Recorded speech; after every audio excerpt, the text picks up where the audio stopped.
Hi there, I'm Brian Waller, President of the Technology Association of Iowa, and welcome to TechBrew AM, presented by Nutanix. TechBrew AM is a program put on by the Technology Association of Iowa where we talk to an Iowa technology executive, learn about their role and their journey to get to that role.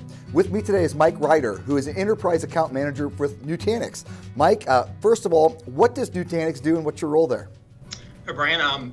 I am a Nutanix Enterprise Account Manager for the state of Iowa. I cover about 22 different accounts. And Nutanix, if you're not familiar with us, we're a leading provider of hyperconverged software for the data center, according to Gartner and Forrester. Nutanix takes the public cloud experience of the simplicity, the flexibility, the ease of use, fractional consumption model, and applies it to your environment wherever you want your data to reside. So Nutanix offers a complete solution to save you both time and money by applying automation, orchestration in the data center. Simply, we help customers save money and modernize their data center. TechBrew AM, all year you're going to be riding with us. We're going to bring some great conversations. We've already done 2 this year. Why does Nutanix step up and support this program? Brian, TechBrew is just a great event in the Des Moines area. Nutanix believes in supporting local technology partners and events that bring people together, foster relationships, networking, and can learn from one another. Well, I'm excited for you to introduce our special guest for today, Casey Decker, the CIO of Hy-Vee. So would you do the pleasure of introducing our guest?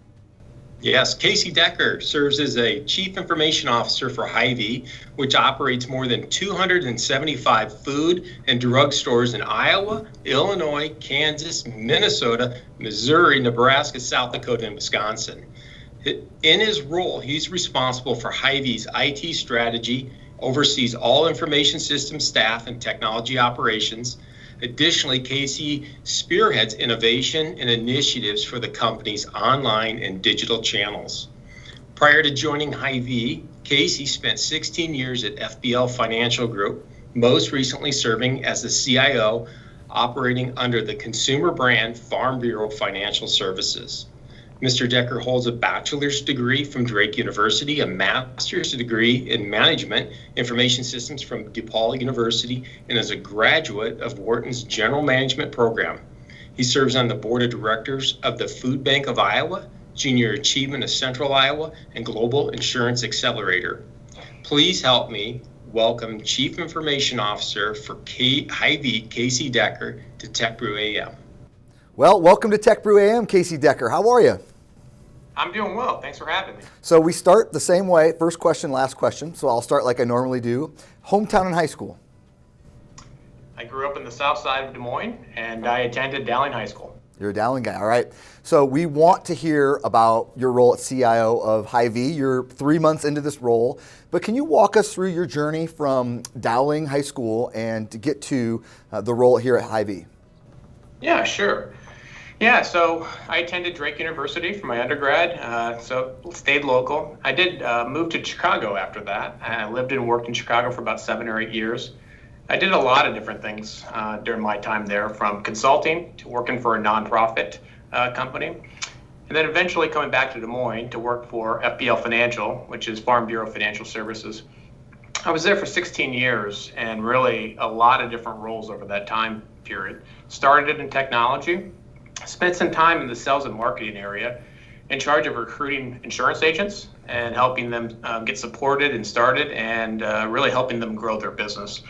And then I went into the Chief Information Officer role there at Farm Bureau, and it was there for about 4.5 years, which led me to here of Hy-Vee, which I'm the Chief Information Officer here at Hy-Vee. And might I remind the audience, you're the 2019 CIO of the Year, Prometheus Awards by the Technology Association. So I think I take for granted that everybody knows what Hy-Vee does and is, but for those few people that are watching, what does Hy-Vee do? Yeah, Hy-Vee is really about making customers' lives easier, happier, and healthier, and we do that in a lot of different ways. But the primary core business model is groceries, and food services is predominantly what we offer from a value standpoint. But we have a host of other subsidiaries, from pharmacy, financial services. We have Midwest Heritage Bank as a service we provide, and really a number of other elements. And so bringing all that together, it's really providing that customer value and services, what they need to do on an everyday basis. So what's the Chief Information Officer do there at Hy-Vee? And then Why was this role so attractive for you to take on this new journey? Yeah. So my role really is, how do we leverage technology for growth? And how do we leverage it for efficiencies and for the best possible customer experiences? That last part's a big part. You're probably familiar with helpful smile in every aisle. And that's really much more than a slogan. It's kind of baked into everything we do. And technology is becoming increasingly part of that. And so how do we provide convenience, simplicity, and value to our customers is kind of what me and my team do on a day-to-day basis. Now, what led me here, really, I wasn't seeking a new opportunity. It kind of came to me in a way. And so someone reached out. I agreed to have a conversation. Really, I thought just more from a networking perspective. But when I sat down with our CEO, Randy Edeker, he painted a vision, a future for Hy-Vee and where it was going and where it was heading. And I got to say that vision was, motivating, inspiring, a lot of passion in how do we use technology and innovation to really deliver the things our customers want. And it's changing and it's rapidly changing. And that vision really kind of stuck with me a little bit. And what I got to, Brian, was 16 years. I love the company I worked before. I love the people. I love the culture. I love the work. But for me, it was time to a growth opportunity. How do I challenge myself in a new way that was out of my comfort zone? It definitely was, and really a growth opportunity. And so I took the leap with that great culture of Hy-Vee and jumping in feet first. So you sat down with the CEO. He talked about this grand vision. How would have the pandemic accelerated that vision and accelerated where Hy-Vee is today? I know, being involved in technology, you guys have invested over the years, but how has the pandemic accelerated what you're doing right now? Yeah, from the pandemic, COVID really has accelerated everything, right? I mean, no matter what industry you're in, it's the great acceleration, right? So we've heard it before 1,000 times, but we've made great advancements in technology and digital. Probably it would take a decade to get to in really 12 months. It's a lot to consume. It's a lot to take on. But it's changed everything, and we're changing along with it. And so from Hy-Vee's perspective, customer behaviors, customer preferences, where, how they want to shop has adjusted with this time period. And Hy-Vee has responded to that. Our aisles online, our ability to shop digitally, e-commerce, be able to pick up, delivery, really to connect in a whole new way. And I mean that both on our employees and our customers. And so technology has accelerated a lot of things that have been in progress, but really the value, the usage, the core of what we do has accelerated dramatically over the last 12, 13 months.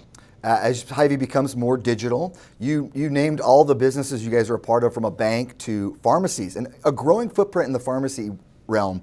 So with that comes data and data security. Can you talk about the importance of cyber in the growing different businesses that you have at Hy-Vee? Absolutely. Cybersecurity, really protecting our data, protecting the information, is a critical aspect from Hy-Vee and really any company. But when we think about making lives easier, healthier, and happier, that's a vital part of that delivery of purpose. We've invested a lot in this area. We've made great advancements of how we protect that information and that data. And that starts really just with some basic getting the talent and people and the processes fundamentally in place. And we've done that. We're in a good spot, and we'll continue to advance making that progress. But as you mentioned, as we stretch out into different types of business models, different types of interactions, those threats grow increasingly. And so we're taking those threats serious, and we're putting mitigation efforts across the board to make sure we protect our customers and our company.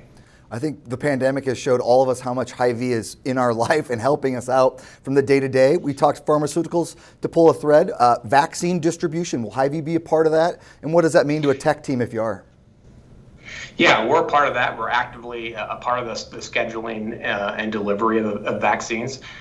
From a technology standpoint, it's been a rapid development acceleration around that. And so creating things from the ground up, strengthening and maturing those technology capabilities to provide our customers to be able to schedule those vaccine implementations. And so a lot of it from just a digital web presence of how we schedule that back into our pharmacies and the retail standpoint of how we do it on site in the brick and mortar standpoint. So really kind of bring that omni experience across the board from both our customers, our pharmacists, and really with our state and federal stakeholders as well.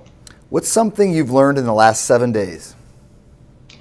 Brian, right now, everything I'm learning, I'd say. So for the last 3 months, I've learned a whole host of things about Hy-Vee. You know, I've always had a great appreciation from Hy-Vee, kind of on the outside looking in.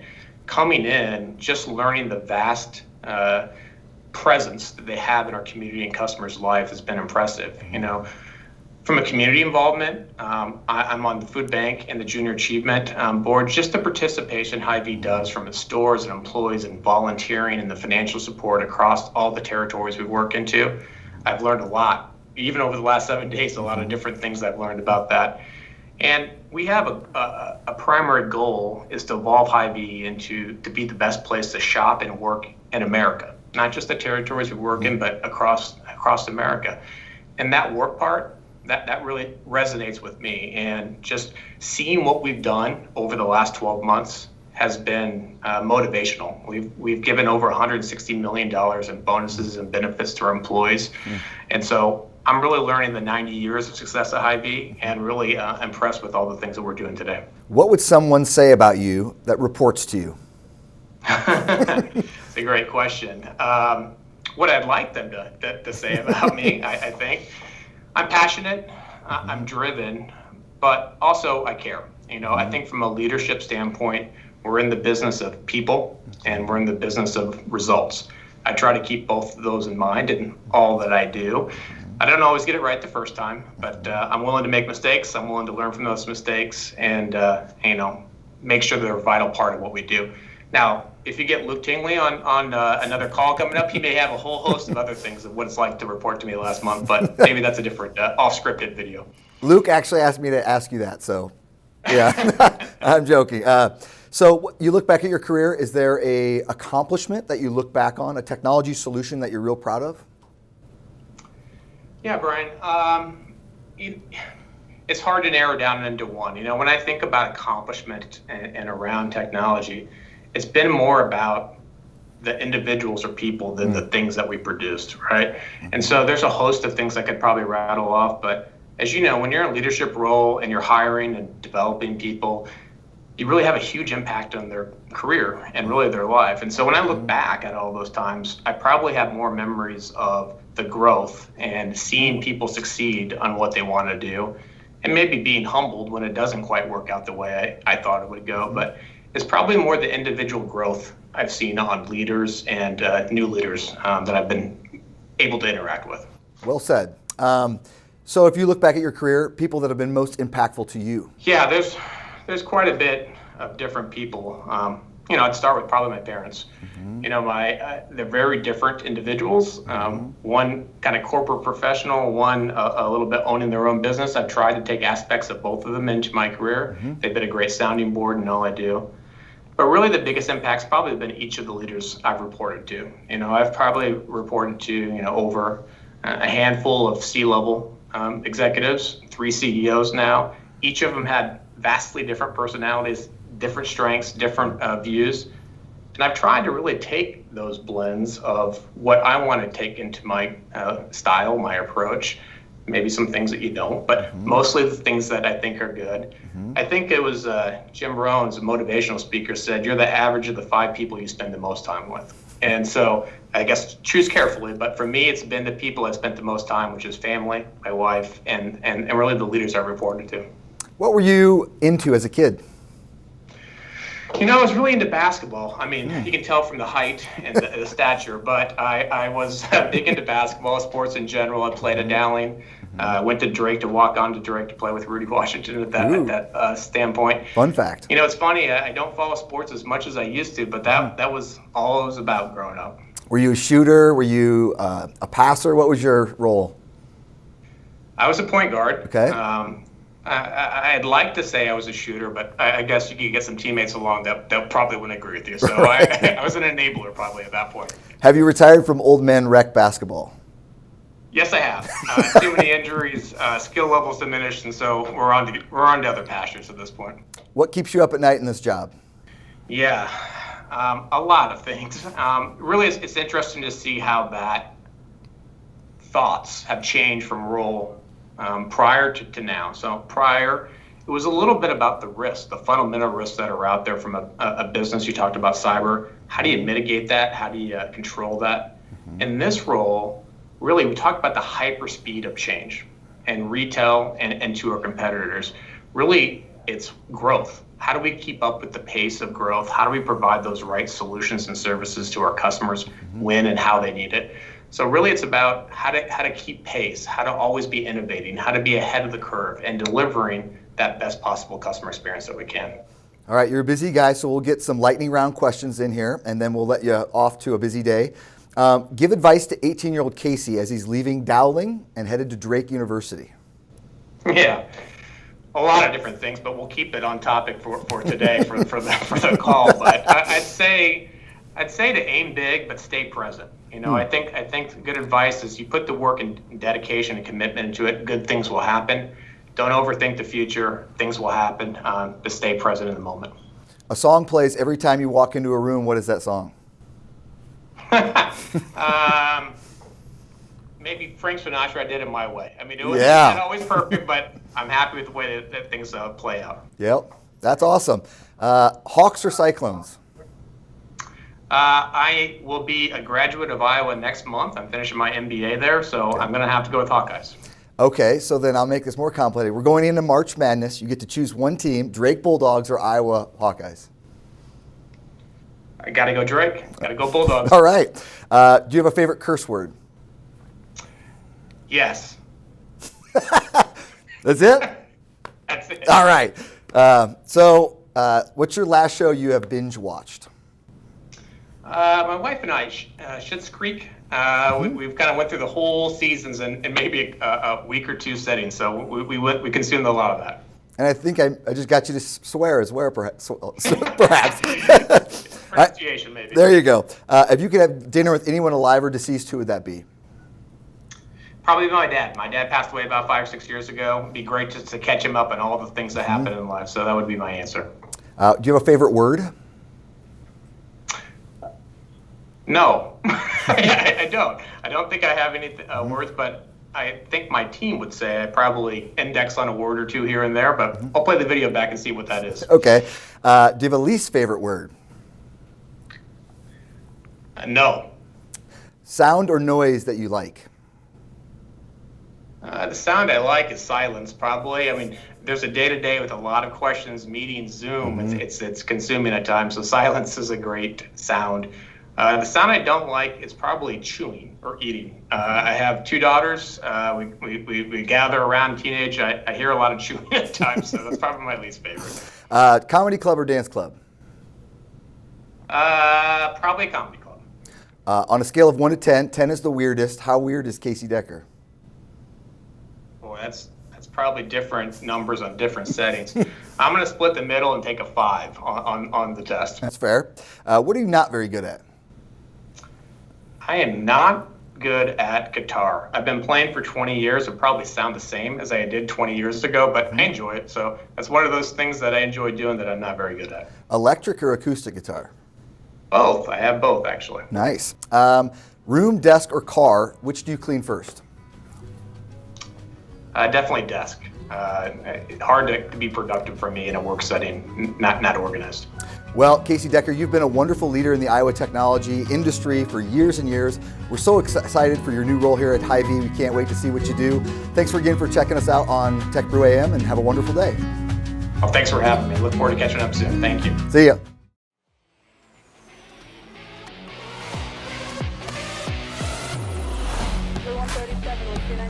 At TechBrew, innovation is in our DNA. And what we love about the relationship we have with Nutanix is that innovation is also in their DNA. And when you bring those two things together, great things happen. Trek is really technology driven. Bikes are absolutely as technologically advanced as possible. And all of that is really driven under the hood. It's all being powered by Nutanix. Once we dipped our toe into the hyper-converged infrastructure platform, we decided, hey, this could be a great platform for our dynamic enterprise workloads in our data center. And so then we actually converted our entire data center to the hyper-converged infrastructure platform on Nutanix. And so now we run all of our dynamic workloads across it. The amount of time that I spend on any given day to maintain this infrastructure has now been cut almost to nothing. One of the biggest differences we've seen with Nutanix Enterprise Cloud is the ability to improve our work-life balance and make Wharton a more attractive place to work. The benefit of being hardware agnostic is that no matter which vendor I choose or which vendor gives me the best price in that moment, the software on top of it is always the same, so my procedures, my process of implementing doesn't change.